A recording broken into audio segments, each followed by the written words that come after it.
Hello everyone.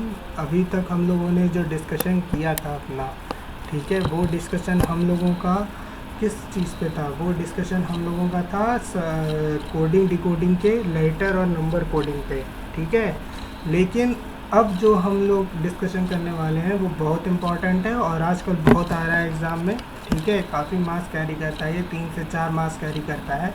इसको कहते हैं सब्स्टिट्यूशनल कोडिंग, ठीक है। सब्स्टिट्यूशनल कोडिंग का मतलब क्या हुआ कि कोई आपको ऐसे वर्ड दे दिया गया, ठीक है, उस वर्ड का पर्टिकुलर अब आपको कोड आइडेंटिफाई करना है कि जैसे ये अगर कोई वर्ड है तो उसका कोड इन तीनों में से कौन सा होगा, ठीक है, वो आइडेंटिफाई करना है और कम से कम टाइम में आइडेंटिफाई करना है। ये नहीं कि आपको आप बैठे हो और फिर लिख रहे हो इस पूरे स्टेटमेंट को, फिर उसका कोड लिख रहे हो, फिर उसके स्टेटमेंट पे कोड लिखने के बाद उस पर मार्क कर रहे हो और तब जाके एक लिस्ट बना रहे हो। इसे ये सब कुछ नहीं, केवल देखा देखते ही बना दिया। मुश्किल से 3 मिनट का भी क्वेश्चन नहीं होना चाहिए। ये पूरे 4 क्वेश्चन अटेम्प्ट करने में 3 मिनट भी क्या, मैं तो कहूँगा 1 मिनट लगने चाहिए, ठीक है। आपकी इतनी अच्छी ऑब्जर्वेशन स्किल होनी चाहिए कि 1 मिनट के अंदर विद इन 1 मिनट आप 3 क्वेश्चन बनाओ, ठीक है।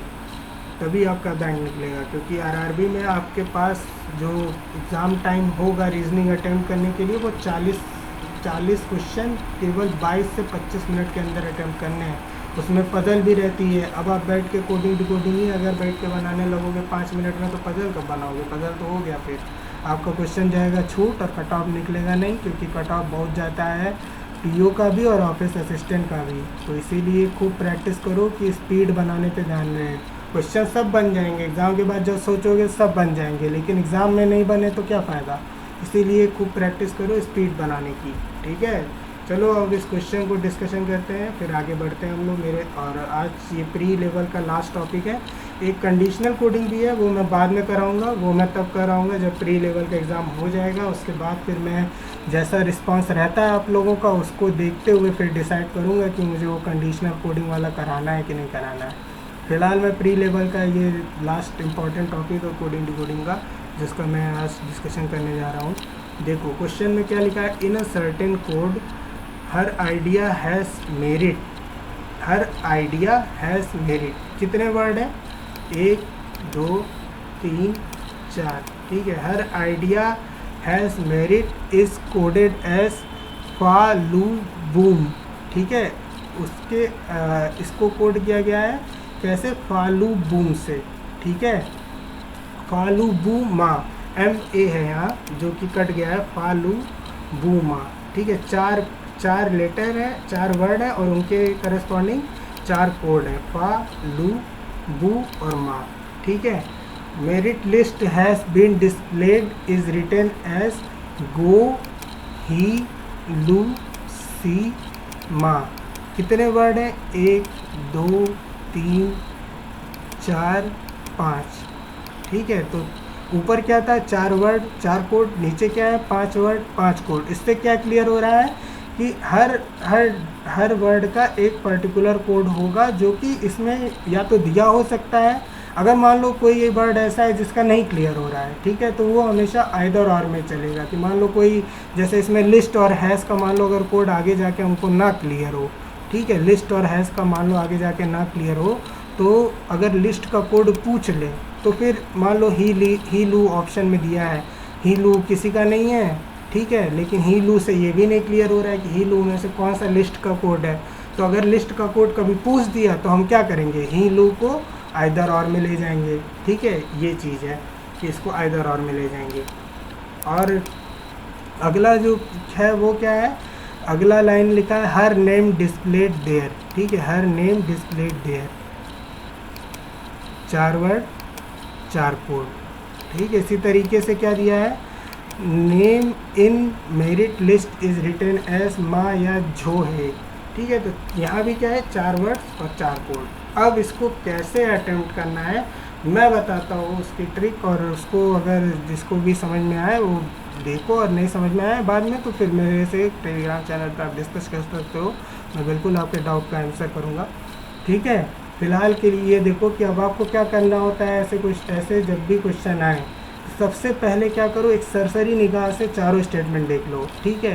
तो जैसे ही देखना शुरू करोगे सबसे पहले देखते ही तुमको दिखेगा कि हर जो है वो कॉमन है, ठीक है। फिर उसके बाद आइडिया चेक करो, आइडिया कहीं है, आइडिया कहीं, आइडिया कहीं, आइडिया नहीं है, ठीक है। हैज़ बिल्कुल है, ठीक है, हैज़ है, ठीक है। फिर उसके बाद मेरिट, मेरिट है, मेरिट मेरिट मेरिट मेरिट, हाँ मेरिट है बिल्कुल, यहाँ भी है, यहाँ भी है, ठीक है। फिर अब आपको क्या पता चल गया कि 3 वर्ड ऐसे हैं जिनका कोड जो है वो कहीं ना कहीं दिया हुआ है, ठीक है।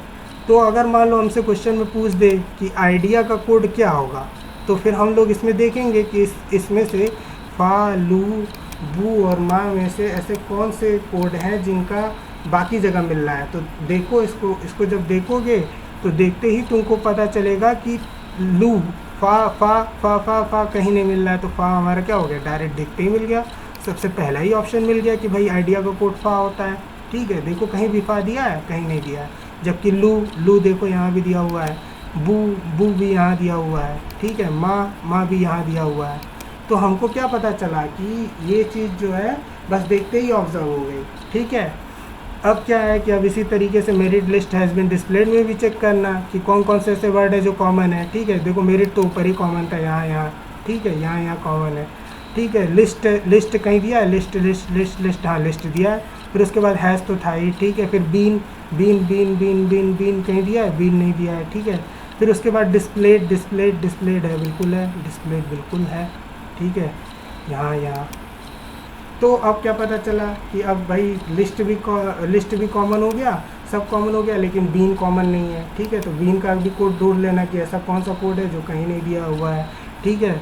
तो सबसे पहले देखो, इसमें भी सबसे पहले देखते ही क्लियर हो जा रहा है कि गो कहीं भी दिया हुआ है, गो बिल्कुल नहीं दिया है कहीं भी, ठीक है।